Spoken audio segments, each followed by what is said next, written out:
नमस्कार, मैं डॉक्टर रजनीश कुमार आप सभी का एक बार फिर से हार्दिक स्वागत करता हूं।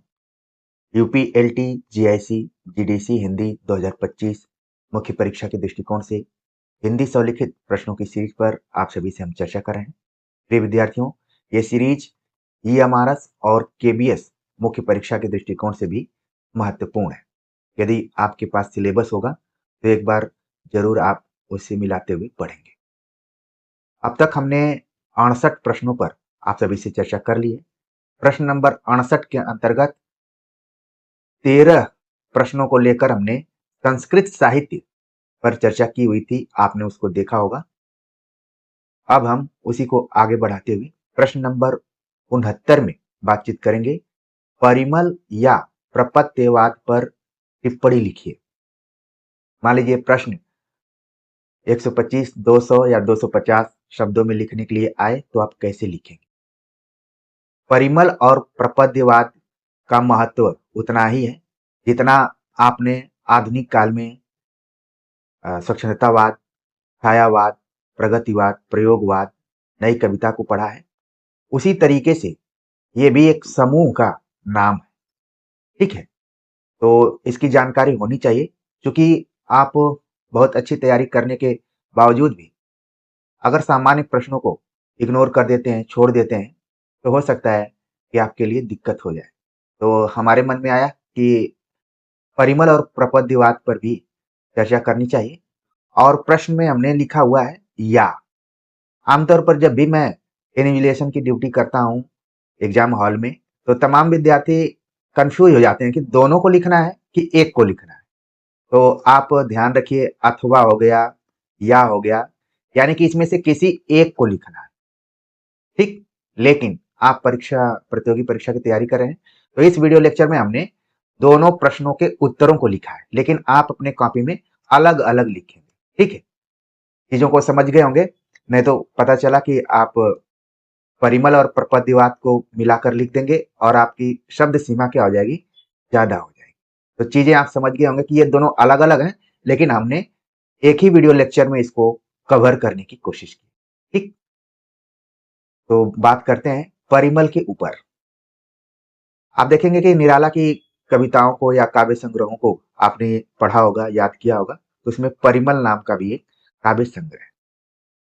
निराला के प्रसिद्ध काव्य संकलन से प्रेरणा लेते हुए 10 दिसंबर 1944 को प्रयाग विश्वविद्यालय के साहित्यिक अभिरुचि रखने वाले कुछ उत्साही युवक मित्रों द्वारा परिमल समूह की स्थापना की गई। यहाँ पर परिमल समूह की स्थापना कैसे की गई उसके बारे में बताया गया कि निराला के प्रसिद्ध काव्य संकलन से प्रेरणा ली गई। सन 1944 ईस्वी में आपको वो दौर याद आ गया होगा कि 1943 में तार सप्तक का संपादन होता है और यहीं से प्रयोगवाद की शुरुआत मानी जाती है। लेकिन इसी के समानांतर आप देख रहे हैं कि 1944 में परिमल समूह यानी परिमल ग्रुप की स्थापना होती है। और ग्रुप की स्थापना कहाँ होती है? प्रयाग विश्वविद्यालय, जिसको कि हम इलाहाबाद विश्वविद्यालय के नाम से भी जानते हैं। और जो स्थापना करने वाले लोग थे, उत्साही युवक थे। आपने उत्साही युवकों को जरूर देखा होगा। इसी तरीके से नागरिक प्रचारणी सभा की स्थापना जब हुई, तब भी वहां बताया गया कि कुछ उत्साही छात्रों ने नागरिक प्रचारणी, 3 छात्र थे जो अहम भूमिका निभाए। उसी तरीके से आप देख रहे हैं कि परिमल समूह की स्थापना इलाहाबाद विश्वविद्यालय में साहित्यिक अभिरुचि रखने वाले, ये बात की जा रही है 1944 की, जब कॉम्पिटेटिव एग्जाम बहुत कम हुआ करते रहे होंगे, लोग घंटों घंटों साहित्यिक रचनाओं का अध्ययन करते रहे होंगे। आज हम अध्ययन के नाम पर तमाम कॉम्पिटेटिव किताबों को पढ़ते हैं। तो पढ़ने का जो आप देख रहे हैं कि माहौल है, पहले से बहुत बदल चुका है। लेकिन परिमल समूह की स्थापना किस वजह से हुई? साहित्यिक अभिरुचि रखने वाले कुछ उत्साही युवकों द्वारा की गई।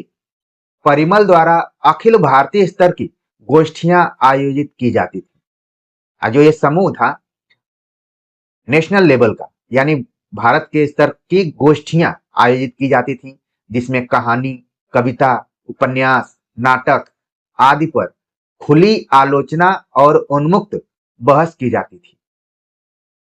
यानी कि गोष्ठियों में लोग अपनी अपनी कहानियों का पाठ करते थे, कविताओं का पाठ करते थे, उपन्यासों के बारे में बताते थे। कोई नया नाटक आया हुआ है तो उसकी खुली आलोचना करते थे, यानी कि इसका मूल्यांकन करते थे और बहस भी होती थी कि क्या उसमें अच्छाई है, क्या कमियां रह गई हैं, आगे कैसे उसको ठीक किया जा सकता है। जब मैं मार्कंडेय पर एमफिल कर रहा था तो हमने इसमें पढ़ा कि मार्कंडेय भी इस परिमल ग्रुप से जुड़े हुए थे, जिसमें आप देखेंगे कि परिमल ग्रुप में 3-4 लोगों का नाम होगा। सबसे पहला नाम तो धर्मवीर भारती इत्यादि इससे जुड़े हुए थे। ठीक है। इलाहाबाद के ही जितने भी साहित्यकार थे वो लोग थे। इलाहाबाद से बाहर भी, क्योंकि परिमल का कार्य क्षेत्र इलाहाबाद था, लेकिन इसके अलावा जौनपुर, मुंबई, मथुरा, पटना, कटनी में भी इसकी शाखाएं रही। परिमल ने इलाहाबाद में साहित्य चिंतन के प्रति नए दृष्टिकोण का न केवल निर्माण किया, बल्कि शहर के वातावरण को एक साहित्यिक संस्कार देने का भी प्रयास किया। आज भी आप देखते हैं समय समय पर बुक फेयर लगते हैं, समय समय पर जो भी रचनाकार हैं जो 100 साल पूरा कर चुके हैं उनके ऊपर भव्य कार्यक्रम किया जाता है। तो पहले से थोड़ी सी रुचि लोगों की कम हुई है, लेकिन चीजें चल रही। अभी भी चुनिंदा जो शहर हैं, वाराणसी हो गया, इलाहाबाद, नई दिल्ली, ठीक है। तो परिमल आपको समझ में आ गया होगा। पता चला कि परिमल पर टिप्पणी लिखने के लिए आया और आपने निराला की कविता पर लिख दिया है, तो समझ जाइए कि आपका उत्तर प्रश्न के मुताबिक नहीं था। अगर सवाल आ जाए कि परिमल पर टिप्पणी लिखिए, तो फिर जो हमने बताया हुआ है उस पर टिप्पणी लिखना है। अगर आ गया कि निराला कृत परिमल काव्य संकलन का मूल्यांकन कीजिए, तब आपको निराला के आधार पर करना है। उम्मीद है कि आप समझ गए होंगे। अब बात करते हैं प्रपद्यवाद पर। प्रयोगवाद के बाद 1956 में बिहार के 3 कवियों नलिन बिलोचन शर्मा, केसरी कुमार तथा नरेश ने मिलकर प्रयोगवाद को स्पष्ट करने के लिए 10 सूत्र सामने रखे। इस वाद को उन्होंने प्रपद्यवाद नाम दिया। प्रपद्यवाद उन कवियों के नाम के प्रथम अक्षरों से नकेनवाद भी कहलाता है। संक्षेप में कह सकते हैं, प्रपद्यवाद न केवल शास्त्र या दल निर्धारित नियमों को, बल्कि काव्य की पूर्ववर्ती परिपाटियों को अप्रासंगिक मानता है। उसमें अपना अनुकरण भी वर्जित है, यानी हमेशा नएपन की ओर उसका आग्रह है। जहां प्रयोगवादी कवियों ने प्रयोग को साधन माना था, वहीं प्रपद्यवाद प्रयोग को साध्य मानता है। तो चीजों को आपको समझना है। जैसे कई बार हम सभी प्री जैसे एग्जाम के लिए तैयारी करते हैं कि पहले छायावाद है, फिर इसके बाद प्रगतिवाद है, फिर प्रयोगवाद है, ठीक है। फिर इसके बाद हमने परिमल की बात की, ठीक। इसके बाद आप देख रहे हैं कि आगे आपका प्रपद्यवाद।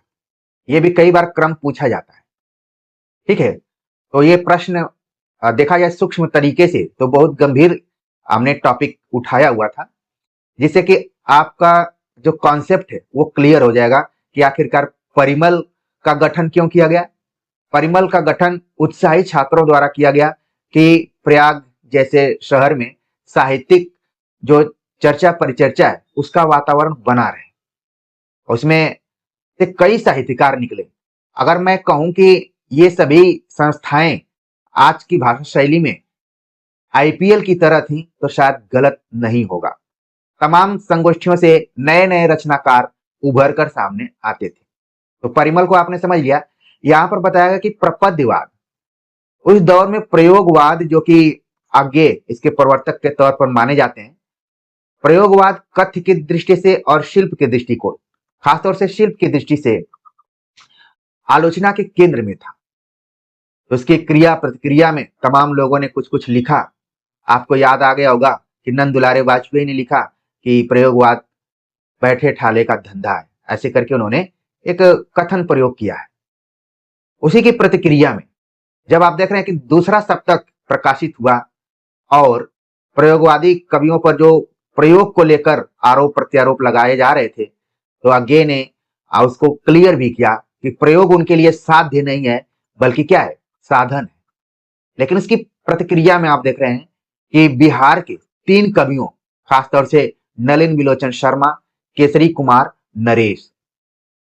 नलिन बिलोचन शर्मा का नाम आप अच्छे से जानते होंगे, बाकी 2 का नाम उतना प्रचलित नहीं है जितना कि साहित्य में होना चाहिए, लेकिन परीक्षार्थियों के लिए काफी महत्वपूर्ण नाम है, क्योंकि इन्हीं के नामों पर इस वाद को भी जाना जाता है। नलिन बिलोचन शर्मा, केसरी कुमार और नरेश, इनके जो विचार रहे हैं उनको नकेनवाद या फिर प्रपद्यवाद भी कहा जाता है। और इसमें प्रयास क्या किया गया कि प्रयोगवाद में जो भी बातें कही गई थी अज्ञेय द्वारा, उसको 10 सूत्रों के माध्यम से व्याख्यायित किया गया और कहा गया कि प्रपद्यवाद नएपन के आग्रह में इतना आगे निकल चुका था कि वो किसी भी शास्त्रगत या फिर सिद्धांतगत नियमों का पालन बहुत नहीं करता था और परिपाटियों में जो रीतियां चली आ रही हैं उसका भी वो उसको अप्रासंगिक मानता था।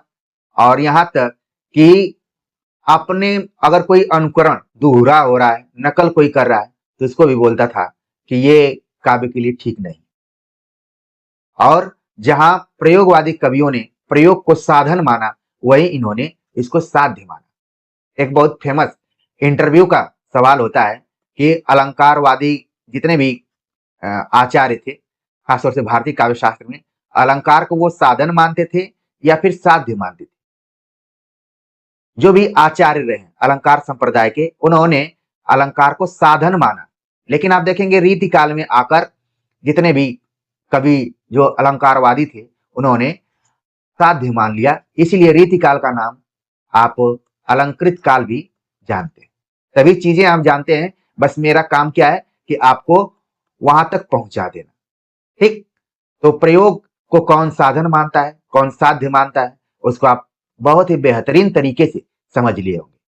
और अंत में हम कह सकते हैं कि प्रपद्यवाद प्रयोगवाद के भीतर ही एक अधिक आक्रामक, कला केंद्रित और नवीन प्रयोगों की हिमायती विचारधारा थी, जिसका उद्देश्य हिंदी कविता को पारंपरिक नियमों से मुक्त करना था। एक तरफ आप देख रहे हैं कि घनानंद ने सक्षणतावादी कविता यानी रीति मुक्त कविता की शुरुआत की, फिर निराला है, उन्होंने मुक्त छंद की बात की, और प्रपद्यवादी कवियों को आपने देखा कि जितने भी पारंपरिक नियम थे उनसे मुक्त होकर काव्य लिखने का उन्होंने आग्रह किया।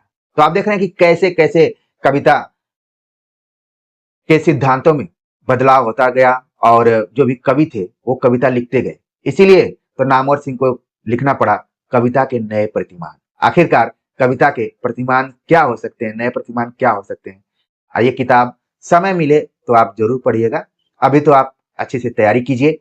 प्रिय विद्यार्थियों, उम्मीद है कि अभी तक आपने भले प्रपद्यवाद को ऑब्जेक्टिव तौर पर पढ़ा होगा, लेकिन यहाँ पर सब्जेक्टिव तौर पर लिखने के लिए आएगा तो कम से कम 8-10 लाइन आप लिख लेंगे। इसी तरीके से आप परिमल के बारे में भी न सिर्फ अपने लिखेंगे बल्कि अपने दोस्तों को भी बताएंगे कि यार परिमल जो हम समझ रहे थे वो तो निराला का काव्य संकलन था ही, लेकिन हम इलाहाबाद में इतने दिनों से तैयारी कर रहे हैं और ये संस्था यहीं पर थी, क्या अभी भी वो कुछ उत्साही छात्र बचे हुए हैं कि नहीं बचे। तो ऐसे ही आपको याद करना है, अपने व्यवहारिक जीवन से प्रश्नों को जोड़कर याद करना है। तमाम विद्यार्थी कमेंट करते हैं कि सर पढ़ तो रहे हैं, याद नहीं हो रहा है।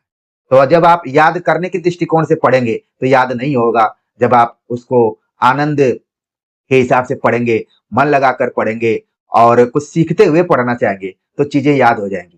आप कितना भी रट्टा मार लिखने की कोशिश करेंगे, परीक्षा में वो आपकी जो पुरानी कला रही है, पुराने लिखने की जो शैली रही है, वही काम में आएगी। हम तो आपके दिमाग में केवल कंटेंट भर रहे हैं, आपको सटीक उत्तर लिखने का एक माध्यम प्रस्तुत कर रहे हैं। उम्मीद है कि इस चैनल से जुड़कर आप सभी को अच्छा लग रहा होगा। इसी तरीके से जुड़े रहिएगा। तमाम परीक्षाएं आएंगी जाएंगी, रिजल्ट आएंगे जाएंगे, लेकिन हम आपके साथ जुड़कर आपके मनोबल को बढ़ाते रहेंगे। तो प्रिय विद्यार्थियों, मन में बातें कई होती हैं, लेकिन अपने को रोकना भी पड़ता है। मिलते हैं एक नए प्रश्न के साथ। अभी इस वीडियो लेक्चर के लिए आपके कमेंट का हमें इंतजार रहेगा। तब तक के लिए नमस्कार।